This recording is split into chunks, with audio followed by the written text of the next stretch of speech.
Hi friends, welcome to my YouTube channel. இன்னைக்கு நம்ம எந்த டாபிக்கை பற்றி டிஸ்கஸ் பண்ண போகிறோம்னா information and communication technology unit 8. So information and communication technology, it is a subset of information technology and it is the study of technology used to handle information and communication, which includes different communication devices such as radio, television, cell phone, computer hardware, software and also online learning. And it can support activities such as gathering, processing, storing and presenting the data. அதாவது ICT பொறுத்த வரைக்கும் நம்ம வீட்டில் இருந்தபடியே நம்ம எல்லாத்தையும் நம்ம learn பண்ணிக்கலாம், ப்ராசஸ் பண்ணிக்கலாம், ஸ்டோர் பண்ணிக்கலாம் and we can present the data also. The one main thing is that we need to utilize the ICT. Okay. So advantages of information and communication technology is communication. So வீட்டில் இருந்தபடியே நம்ம வந்து நிறைய learn பண்ணிக்கலாம், நிறைய online courses, எஃப்டிபிஸ், webinars இதெல்லாம் வந்து நம்ம கேதர் பண்ணிக்கலாம். So we don't want to move from one place to another. So man பவர்லாம் அவசியம் இல்லை. And also we can expand our cultural gap, bridge our cultural gap and also creating the jobs by means of LinkedIn இருக்குது, நிறைய naukri.com இந்த மாதிரி நிறைய websites இருக்குது. We can apply the job and also we can hire the employee also. Then cost effectiveness. So travel பண்ணுறது மூலமா cost செலவு அக்காமடேஷன்லாம் அவசியம் இல்லை. And also greater availability. Then we can minimize the complex structure. Main disadvantages of ICT வந்து இப்போ சின்ன பசங்களாம் வந்து டியூரிங் திஸ் பேண்டமிக் ஆன்லைன் கிளாஸஸ்லாம் போயிட்டுருக்கு இல்லையா. ஸோ சின்ன பசங்களுக்கு வந்து அவங்களுக்கு தெரியாது எப்படி வந்து ஹேண்டில் பண்ணணும், சோஷியல் மீடியாவாக இருக்கட்டும் அதெல்லாம் அடிக்ட் ஆகிடுவாங்க. சம்டைம்ஸ் ராங் ட்ராக்குள்ளே போய் எல்லையாச்சும் ட்ராப் ஆகிடுவாங்க. ஸோ அவங்களுக்கு வந்து செக்யூரிட்டி அண்ட் ப்ரைவசிக்கு உண்டான நாலேஜ் அவ்வளோவா இருக்காது. ஸோ தட் யாராவது வந்து மிஸ்யூஸ் பண்ணிடுவாங்க. ஸோ தட் இதுதான் வந்து main disadvantages of ICT. The uses of ICT is we can use in a wide areas such as education, healthcare and governance, etc. Okay. Now we have came to the introduction of computer. Computer, it is a word which has been derived from the Latin word called computere, which means to calculate. அதாவது Latin வேர்ட்லேருந்து கம்ப்யூட்டருங்கிற word தான் மறுவி இங்கிலீஷில் கம்ப்யூட்டர்னு சொல்கிறோம், which means calculate பண்ணுறது, கணக்கிடுறது. ஓகேவா. It is an electronic machine that accepts the data from the user, process the data by performing calculations and operations on it, then generates the result that is output to the user. அதாவது இப்போது நம்ம ஒரு data வந்து கொடுக்குறோம், by means of input டிவைஸ்லேருந்து நம்ம ஒரு data கொடுக்குறோம்னாக்கா அதை accept பண்ணிவிட்டு அதை ப்ராசஸ் பண்ணணும். நம்ம என்ன இன்ஸ்ட்ரக்ஷன் கொடுத்துருக்கோமோ அதுபடி ப்ராசஸ் பண்ணி ஸ்டெப் பை ஸ்டெப்பாக வந்து இன்ஸ்ட்ரக்ஷன் வந்து ப்ராசஸ் பண்ணதுக்கப்புறமா அவுட்புட் டிவைஸ் மூலயமா நமக்கு ரிசல்ட் காமிக்கும். ஓகேங்களா. அதுதான் பேசிக் கம்ப்யூட்டரோட work. And also it process the data quickly and accurately. மனுஷங்களால் முடியாத ஒர்க்கு கூட computer can process the data quickly and also not in approximate, it can give the result very very accurately. Generations of computer. ஹியூமனோட evolution பார்த்தீங்கன்னாக்கா from monkey to human பீயிங்னு சும்மா சொல்கிறோம். ஓகேங்களா. Like that first ஜென்ரேஷன்லேருந்து இப்போ present and beyond வரைக்கும் எப்படி வந்து நம்மளோட கம்ப்யூட்டர் எவல்யூஷன் வந்து உண்டாச்சுங்கிறத பற்றி தான் ப்ரீஃப் சார்ட் இங்கே டிஸ்பிளே பண்ணியிருக்கேன். Here first generation has been started on 1940 to 1956. இதில் சர்க்யூட்ரி என்ன யூஸ் பண்ணியிருக்காங்கன்னு பார்த்தீங்கன்னாக்கா vacuum tube. The memory capacity can hold up to 20 kilobytes, which is very very low. And the processing speed is 300 instructions per second. And the programming language has used machine language. ஓகேங்களா. Machine languages தான் வந்து use பண்ணிட்டு இருந்தாங்க. And the example of computers are universal automatic computer, that is UNIVAC and EDVAC. So second generation, while comparing with first generation, second generationல பார்த்தீங்கன்னாக்கா நிறைய advantages இருக்குது. By means of memory capacity and processing speed. Here memory capacity is 128 kilobyte, which is much bigger than first generation. And the circuitry is transistor that they have used. Then the processing speed is 300 instruction per second. It is same as it is. Then the programming languages has been used like higher level languages such as formula translation, that is Fortran, COBOL and ALGOL. So C++ வரத்துக்கு முன்னாடி இந்த programming languages தான் use பண்ணிட்டு இருந்தாங்க earlier. Then example of computers are IBM, CDC, UNIVAC இதுதான் use பண்ணிட்டு இருந்தாங்க. So third generation எப்போ ஆரம்பித்தாங்கனாக்கா 1964 to 1971. ஸோ ப்ரீவியஸாக பார்த்தீங்கன்னாக்கா ஒரு கம்ப்யூட்டரோட சைஸ் வந்து ரூம் அளவுக்கு அவ்வளோ பெருசாக இருக்கும். பட் இப்போது காலகட்டத்தில் கையிலே தூக்கிட்டு போகிற மாதிரி லேப்டாப்லாம் வந்துருச்சு. Okay, so this what the evolution is. So third ஜென்ரேஷனில் பார்த்தீங்கன்னாக்கா circuitry they have use this integrated chips, that is IC. Memory capacity பார்த்தீங்கன்னாக்கா 1 MB, தட் இஸ் 1024 கிலோபைட்ஸ் அளவுக்கு மெமரி கெப்பாசிட்டி இருந்துச்சு. ஸோ பாருங்கள், ஃபர்ஸ்ட் ஜென்ரேஷனில் பார்த்தீங்கன்னாக்கா 20 கிலோபிட்ஸ் மட்டும்தான் யூஸ் பண்ணப்படும். பட் இங்கே வந்து 1024 kilobytes, which means 1 MB. So பாருங்கள் எவ்வளோ தூரத்துக்கு க்ரோத் ஆயிருக்குன்னு. Then the processing speed is 1 million instruction per second. Programming languages பார்த்தீங்கன்னாக்கா அப்போ தான் வந்து C++லாம் வந்து பிறந்துச்சுன்னு சொல்லலாம். The example of computers are IBM series and 1900 series-ன்றது வந்துச்சு. Then fourth generation 40 வருஷத்துக்கு முன்னாடி. So the period from 1971 to present, the circuitry that we have used is microprocessor, that is VLSI, very large scale integration. The memory capacity is magnetic core memory, large scale integration LSI, and very large scale integration VLSI, which means they have used a very higher capacity while comparing with other 3 generations. And also the processing speed is much higher while comparing with other generations. Then programming language பார்த்தீங்கன்னாக்கா C++ மட்டும் இல்லாமல் ஜாவாங்கிறதும் ஒன்று வந்தது. Then the example of computers are Pentium series, that is Intel series, multimedia seriesலாம் வந்துச்சுன்னு சொல்லலாம். Then fifth ஜென்ரேஷன்றது இப்போ கரண்ட்டாக use பண்ணுறதும் ஃப்யூச்சரில் யூஸ் பண்ண போகிறது தான் ஃபிஃப்த் ஜென்ரேஷனில் சொல்லியிருக்காங்க. The circuitry is ultra large scale integration, very large scale விட இன்னும் advance. Okay, ultra large scale integration technology. இந்த மெமரி கெப்பாசிட்டின்னு சொல்லவே வேண்டாம், டெராபைட்ஸ் அதுக்கு மேலே போயிட்டுருக்குன்னு சொல்லலாம். Then the processing speed is very fast while comparing with other 4 generations. The programming languages such as higher level languages like C# வந்துருச்சு, பைத்தான்லாம் வந்துருச்சு.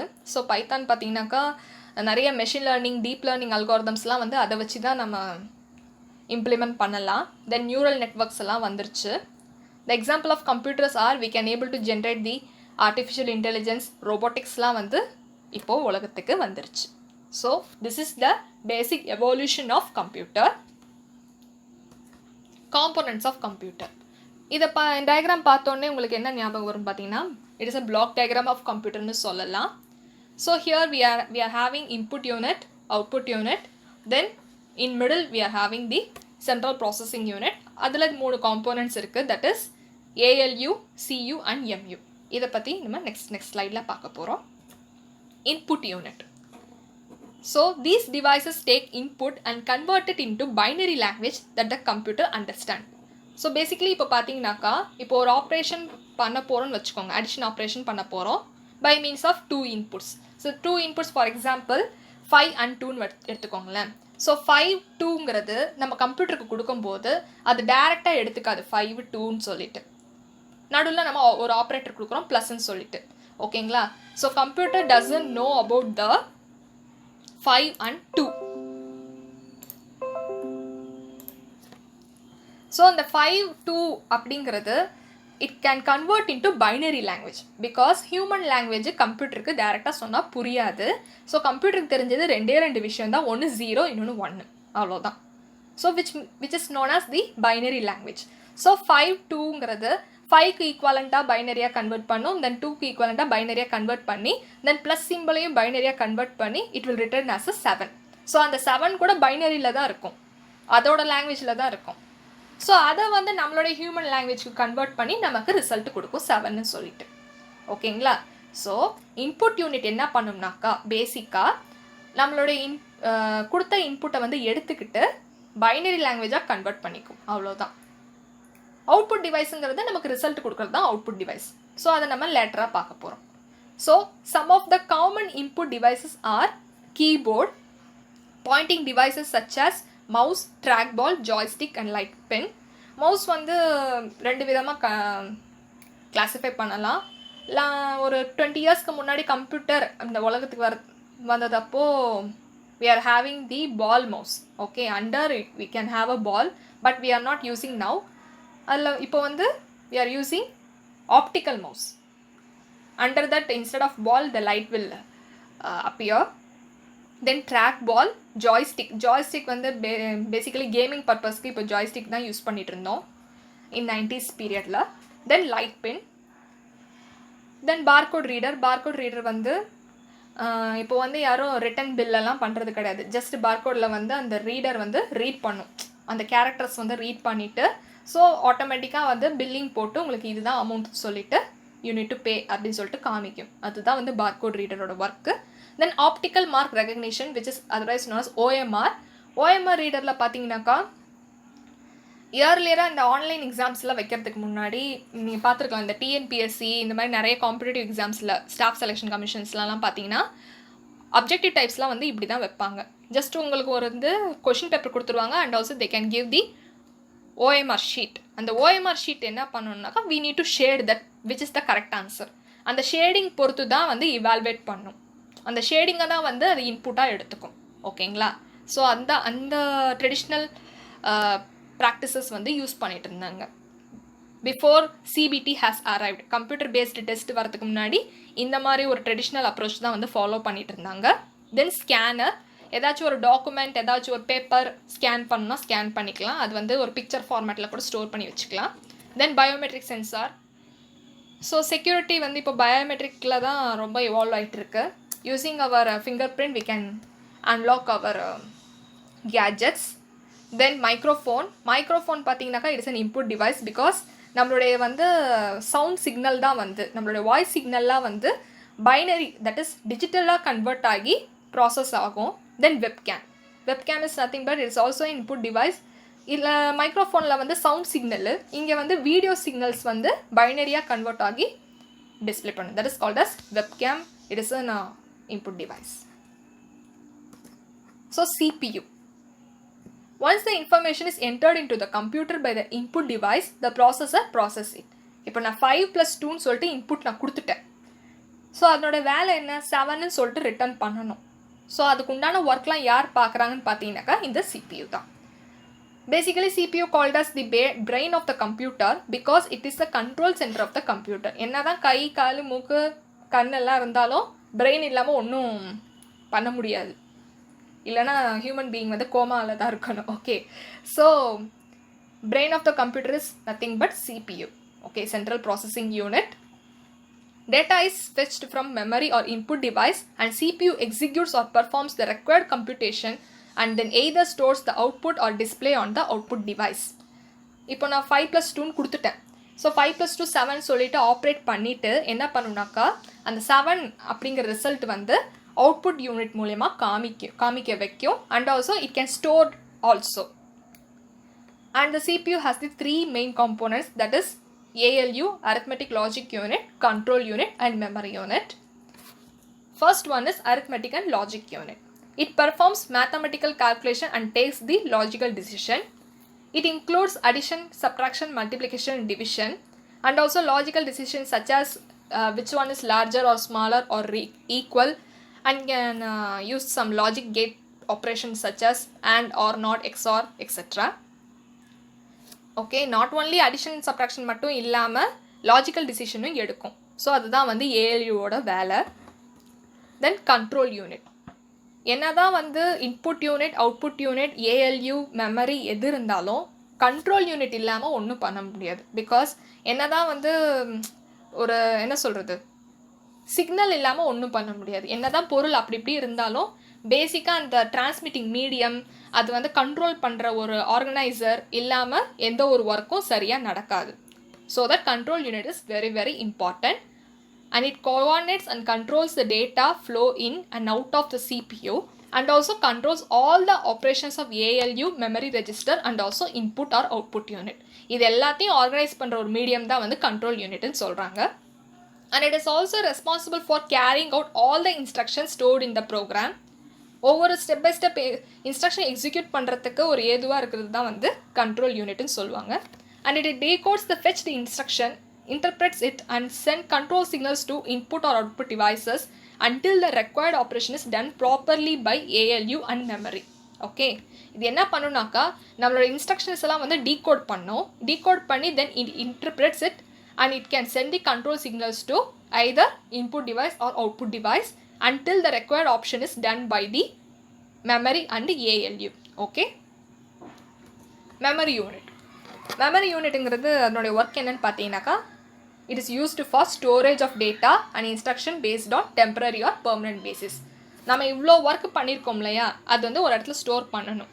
ஓகே, ஸ்டோர் பண்ணது வந்து அது டெம்பரரி பேசிஸாகவும் ஸ்டோர் பண்ணலாம் ஆர் பெர்மனன்ட் பேசிஸாகவும் ஸ்டோர் பண்ணலாம். And it can be classified into 2 types, that is primary memory and secondary memory. So this is the hierarchy of memory unit. So memory can be classified into primary and secondary memory. Primary memory can be further classified into RAM and ROM. So அதை நம்ம வந்து next ஸ்லைடில் நம்ம பார்க்க போகிறோம். And the secondary memory has 4 major classification. Okay, primary memory. The internal memory is also called the primary memory or main memory சொல்லுவாங்க. It can be classified into random access memory and read only memory, that is RAM and ROM. Okay வா. So primary மெமரின்னு பார்த்தீங்கன்னாக்கா internal மெமரியும் சொல்லுவாங்க, main மெமரியும் சொல்லுவாங்க. So இதில் வந்து ஒரு important question இல்லை ஹிடனாக இருக்குது. Primary memory is also called as what அப்படின்னு கூட கேட்கலாம் எக்ஸாமில். Okay, and it can be classified into 2 types, that is RAM and ROM. So RAM versus ROM. RAM ROMனு சொல்லிட்டேன். ஓகேங்களா, அது பேசிக்காக என்ன டிஃப்ரென்ஸுங்கிறத பாருங்கள். RAM வந்து it is a temporary storage whereas ROM is permanent storage. RAM can be stored data in megabytes and ROM can store the data in gigabytes. RAM is volatile and ROM is non-volatile, and it can used in normal operation whereas ROM can used for startup process of computer. The RAM writing data is faster and ROM writing data is very slower while compared with RAM. So RAM பார்த்தீங்கன்னாக்கா அது வந்து ஒரு temporary ஸ்டோரேஜ்னு சொல்கிறாங்க. டெம்பரரியாக தான் store ஆகும், அது பெர்மனெண்ட்டாக எங்கேயும் store பண்ணாது. வேறஸ் ரோம் பார்த்தீங்கன்னாக்கா பெர்மனெண்ட்டாக ஒரு இடத்துல ஸ்டோர் ஆகும். ஸ்டோரிங் டேட்டா வந்து பார்த்தீங்கன்னாக்கா மெகாபைட்ஸில் இருக்கும். பட் ரோமோட ஸ்டோரிங் டேட்டா வந்து கொஞ்சம் அதிகம், that is gigabytes. Volatile which means that நம்ம வந்து இப்போது கரண்ட் வந்து கட் ஆஃப் ஆயிடுச்சுன்னு வச்சுக்கோங்களேன், நம்மளுடைய ஒர்க் வந்து it will get vanished. But in ROM since it is an permanent storage, அதை நம்ம எப்போ வேணாலும் நம்ம ரிட்ரைவ் பண்ணிக்கலாம், அது வந்து எங்கேயும் காணா போயிடாது. So RAM is used to read and write data into it which is accessed by CPU randomly and it is volatile in nature. Volatile இதுக்கு மீனிங் என்னன்னாக்கா ஈவன் கரண்ட் போயிடுச்சுன்னா the stored information is lost. Once போனதுன்னா அதை retrieve பண்ண முடியாது. So இது டெம்பரரியாக store பண்ணியிருக்கிறதுனால வந்து இது வாலடைல்னு சொல்கிறாங்க. It is volatile in nature. So we cannot get back the information whether the power gets off. It can be further classified into static RAM and dynamic RAM, SRAM, DRAM னு சொல்லுவாங்க. So difference between SRAM and DRAM. SRAM has low access time, DRAM has higher access time. SRAM is costlier than DRAM. DRAM is cheaper, okay, while comparing with SRAM. SRAM requires constant power supply, which means this type of memory consume more power. But whereas in DRAM it consume very less power by means of capacitor. Due to complex internal circuitry, the DRAM size வந்து அதிகமாக இருக்கும், SRAM size வந்து அதிகமாக இருக்கும், whereas DRAM size வந்து சின்னதாக இருக்கும். But storage capacity wise பார்த்தீங்கன்னாக்கா SRAMல கம்மியாக இருக்கும், DRAMல வந்து அதிகமாக இருக்கும். Then SRAM has low packaging density whereas DRAM has high packaging density. This is the basic difference between static RAM and dynamic RAM. Okay, by name itself we can say that static na ஒரு இடத்துல அப்படியே stagnant-ஆ இருக்கும், constant-ஆ இருக்கும், whereas dynamic is it is varies. Okay, then ROM, read only memory. It is also known as permanent storage. It is non-volatile in nature. While comparing with RAM ங்கிறது volatile. Here ROM is non-volatile because the storage information won't lost. It will be stored permanently even if the power goes off. ஓகேங்களா? RAM வந்து temporary, ROM வந்து permanent. ஓகேவா? Power போனாலும் அந்த டேட்டாஸ்லாம் வந்து இங்கேயும் காணாமல் போயிடாது, அந்த இடத்துல அப்படியே தான் இருக்கும். It can be classified as PROM, EPROM and EEPROM. So PROM, programmable read-only memory. So it can be stored and programmed by user. Once programmed, the data and instruction cannot be changed. Okay va? Programmable read-only memory na program பண்ணலாம், but once நம்ம அதை program பண்ணிட்டோம்னா அதை reprogram பண்ண முடியாது. It is one time process தான். ஓகேவா? So that is PROM. EPROM stands for erasable programmable read-only memory. So it can be reprogrammed. To erase the data, we need to expose in UV light, ultraviolet light. So இது கொடுத்தோம்னாக்கா it will erase all the previous data.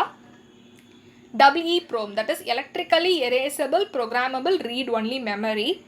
So we can reprogram by means of electric field, electric signals கொடுத்து நாம் என்ன பண்ணிக்கலாம், ஒரு particular portion அந்த இன்ஸ்ட்ரக்ஷன்ஸை வந்து நம்ம erase பண்ணி ரீப்ரோக்ராம் பண்ணிக்கலாம். ஓகே, பேசிக் டிஃப்ரென்ஸ் பாருங்கள்.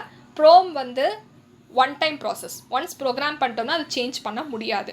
EPROM வந்து we can reprogram by means of UV light, ultraviolet light, and EEPROM it can be reprogrammed by means of electric field, electric pulse மூலமா நம்ம reprogram பண்ணிக்கலாம். So now we are coming on to secondary memory. Primary memory பற்றி நம்ம discuss பண்ணிட்டோம். Primary மெமரியில் நம்ம என்ன பார்த்தோம்னாக்கா RAM, ROMலாம் பற்றி பார்த்தோம், அதனுடைய சப் கேட்டகரிஸ்லாம் நம்ம பார்த்தோம். இப்போ secondary memory. Secondary memory is also termed as external memory and refers to the various storage media on which a computer can store data and programs.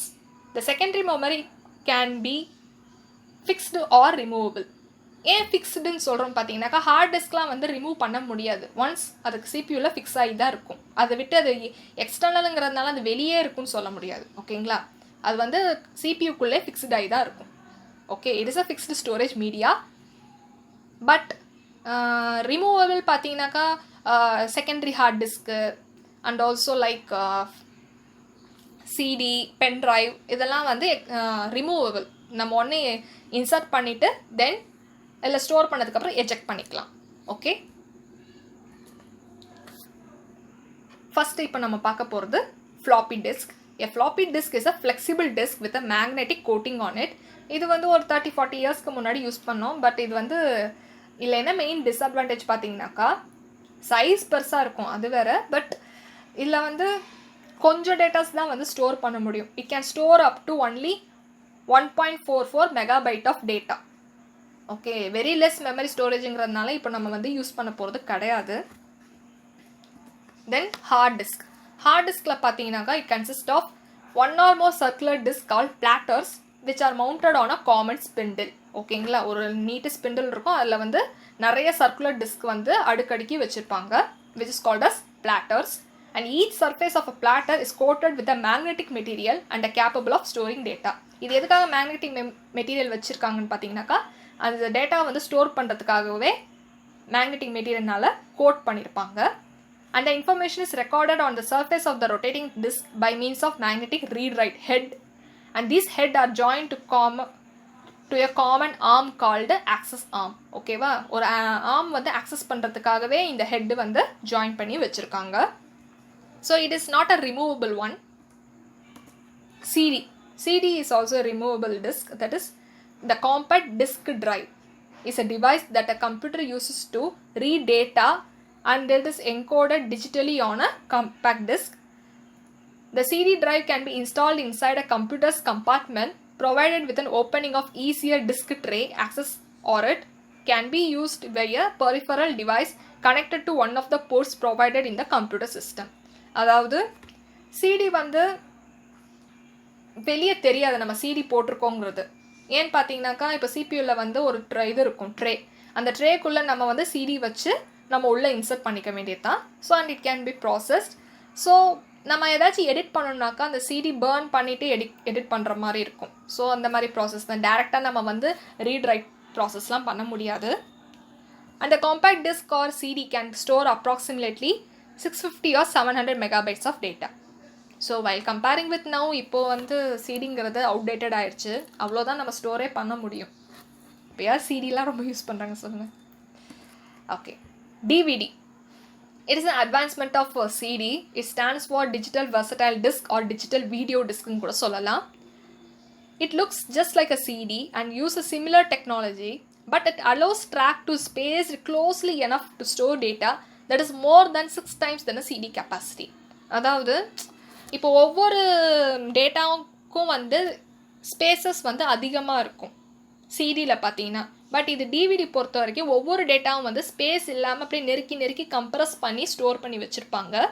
So சிடியை compare பண்ணும்போது டிவிடி ஸ்டோரேஜ் வந்து அதிகம். Okay, and it can hold up to 4.7 gigabytes to 17 GB of data. It is a significant advancement in portable storage technology. Blu-ray disc. It is the latest optical storage media to store high definition audio and video. HD videosலாம் வந்து Blu-ray discல save பண்ணி வைக்கலாம். It is similar to CD or DVD but it can store up to 27 GB of data. So பாருங்கள், first சிடிங்கிறது வந்துச்சு, ஒரு optical media வந்துச்சு, தென் DVD அதனோட advancement வந்துச்சு. So அதை விட அட்வான்ஸ்மெண்ட் பார்த்தீங்கன்னாக்கா Blu-ray disc. Okay, and it can up to store the 54 GB of data in a dual layer disk. Okay, single layer டிஸ்கில் வந்து 27, டியூவல் லேயராக இருந்தால் டபுளாகவே ஸ்டோர் பண்ணி வச்சுக்கலாம். while CDs or DVDs we can use the LED laser beam. Blu-ray disc வந்து blue laser to read or write a data on a disk. Pen drive. So it is also known as thumb drive or flash drive. It is the recently emerged portable storage media. அது வந்து என்ன packet size அளவுக்கு தான் இருக்கும். It is very very smaller while comparing with floppy or CD size விட it's very very smaller. நிறையா 16 GB 32 GB pen ட்ரைவ்லாம் வந்துருச்சு, 64 GB கூட வந்துருச்சு. Okay, and they have a capacity smaller than hard disk but greater than a CD. So finally, output unit. The output unit consists of output devices that are attached with the computer and it converts the binary data coming from the CPU to human understandable form. So ஏற்கனவே சொன்ன மாதிரி 5+2ங்கிறது input data வழியாக கொடுத்தோம், input unit வழியாக. By means of கீபோர்டில் வந்து இப்போ நம்ம 5+2 என்டர் பண்ணுறோம். ஸோ CPU பிஹைண்ட் த சீனில் பார்த்தீங்கன்னாக்கா அது ஃபுல்லாக ப்ராசஸ் பண்ணி 7ன்னு சொல்லிவிட்டு அது அவுட்புட்டாக ரிட்டர்ன் பண்ணும் இல்லையா 7 அப்படின்ட்டு. ஸோ அவுட்புட் மூலியம் by means of monitor we can see the result. Okay, so அது வந்து 7ங்கிறது பைனரி டேட்டாவாக இருக்கும். அது நம்ம ஹியூமன் அண்டர்ஸ்டாண்டபிள் ஃபார்மில் கன்வெர்ட் பண்ணி நமக்கு கொடுக்கும். அந்த common output devices are monitor, printer, plotter, speaker and projector. Okay, that's all friends, that's all for today's video. இந்த வீடியோ உங்களுக்கு பிடிச்சிருந்தா மறக்காமல் லைக் பண்ணுங்கள், ஷேர் பண்ணுங்கள். புதுசாக இந்த வீடியோ பார்க்குறவங்க கண்டிப்பாக சப்ஸ்கிரைப் பண்ணுங்கள். பக்கத்தில் இருக்கக்கூடிய பெல் ஐக்கானை கிளிக் பண்ணுங்கள். ஸோ தட் நான் ஏதாச்சும் புதுசாக வீடியோஸ் போடுறேன்னா உங்களுக்கு நோட்டிஃபிகேஷனில் டிஸ்பிளே ஆகும். பாய்.